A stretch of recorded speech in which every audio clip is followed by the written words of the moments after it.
Thanks, Luann. So it was the fall of 2001, and it was around 6 o'clock at night. I was sitting in my office writing reviews when there was a knock at the door, and I opened the door, and it was the senior vice president of human resources for QVC, where I worked. And I was breathless because I'm like, what the hell did I do wrong? And I looked around for security guards, but luckily nobody was there. And so Tom Clardy said to me, Jim, can I come in? And I'm sure, Tom, come sit down. And he says to me, he asked me the greatest question I've ever been asked. He said, Jim, how would you like to run with the Olympic torch? And at that moment, I truly was breathless. I was like, yeah, I'd love to.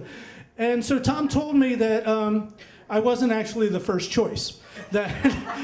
So what he said, he explained that QVC had been given this opportunity to have somebody run with the torch, and they decided to ask the first person to win that year's President's Award.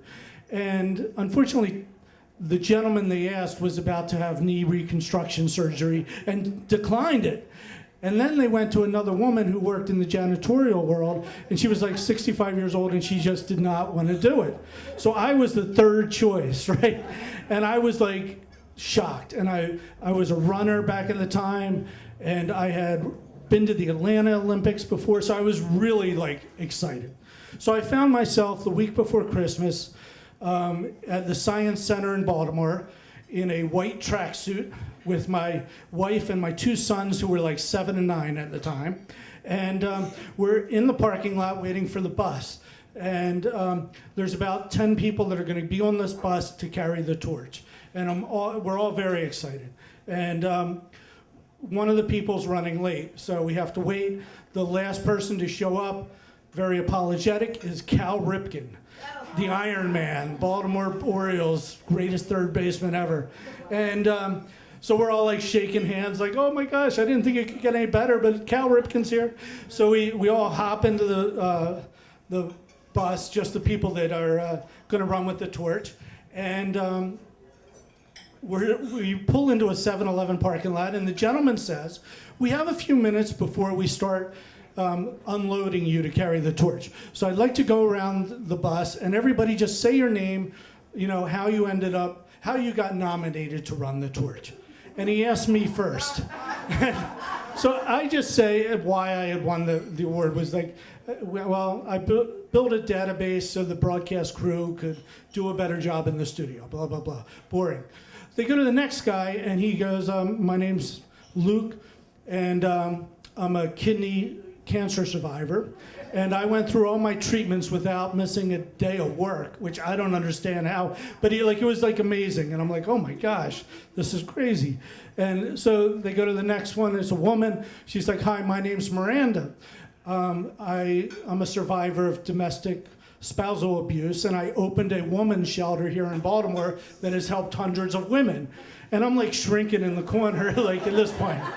And it gets even more. Each story is grander than the one before.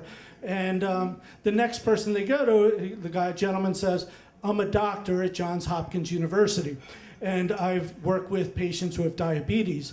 And I developed this routine procedure so that people who normally would need to have their limbs amputated don't need to have them amputated. And I'm like, oh my gosh, I shouldn't be on this bus. And so it gets to, after the doctor, it gets to Cal Ripken. And Cal Ripken's embarrassed to be on the bus too. Cal Ripken goes, I'm Cal Ripken. I play baseball. Like, he's all like shy and stuff. And I'm like, oh my God, Cal Ripken and I are not worthy. But at the end of the day, he's still damn Cal Ripken. This is crazy. So finally we get going, and my turn comes. The guy hands me the torch. I go out on the street. I turn around, and there's the previous guy running with the torch. We tap the torches, and it lights up, and I start running down the street in Baltimore.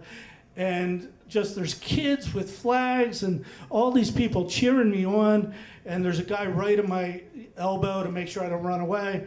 And but it's like amazing. These kids are just like, you know, kids are cheering me on, and then I hear some old grizzly veteran say, "God bless America," you know, and I'm like, and I'm trying not to cry while I'm running with the torch, but then it happens. I hear from somewhere in the crowd my mother's voice, "Go, Jim, go!" And I just start weeping. I'm crying. Whoa! And the guy at my elbow's like, pretty good feeling, isn't it? I'm like, yeah, it is. It's great. And, so sure enough, that quick, the next guy's up there. I tilt my torch to him, light his torch. The gentleman with me turns my torch down, walks me over to the sidewalk where people are patting me on the back. I see my wife and sons come running over to me, and by the time I give them hugs and stuff, the whole sidewalk has dissipated. Like there's nobody around, and I'm just a middle-aged guy in a white tracksuit carrying an extinguished torch. So thanks.